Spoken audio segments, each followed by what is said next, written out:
વડોદરા મહાનગરપાલિકાની દબાણ શાખા દ્વારા યોતેશ્વર મહાદેવ પંચમુખી હનુમાનજી મંદિર સામે કાલાઘોડા પાસે ફુગ્ગા વેચનાર લોકોએ દબાણ કરતા આજે પાલિકાની દબાણ શાખાની ટીમે દબાણો દૂર કરવાની કામગીરી હાથ ધરી।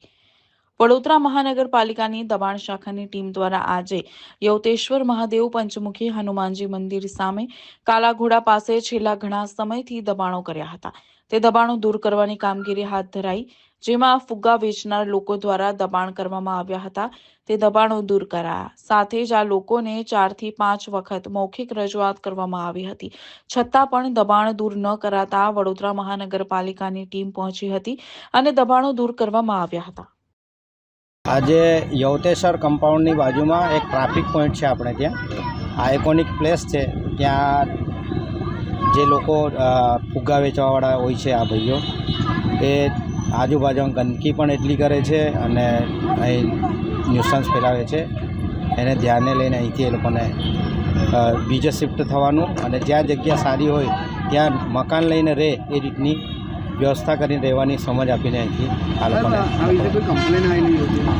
કમ્પ્લેનમાં કંઈ અહીં આ પ્રોગ્રામ અમે અત્યારે નહીં તો ચોથી પાંચમી વખત કરવામાં આવ્યું છે।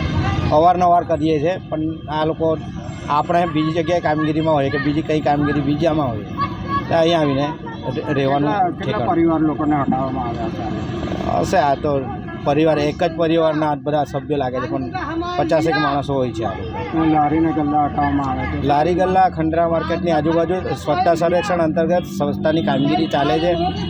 ઘણો બધો કચરો ટ્રાફિકના કારણે આપણે નહીં કરી શકતા સાફ સફાઈ, એને ધ્યાને લઈને સફાઈની કામગીરી અને દબાણની કામગીરી બંને હાથ ધરી। લાલબાગ બ્રિજ નીચે સાહેબ દબાણ જે ઝૂંપડા એટલે કપડાં વેચવાવાળાને આપ્યું એ લોકો રોડ ઉપર આવીને વેચે છે, એના વિશે શું કહેશો?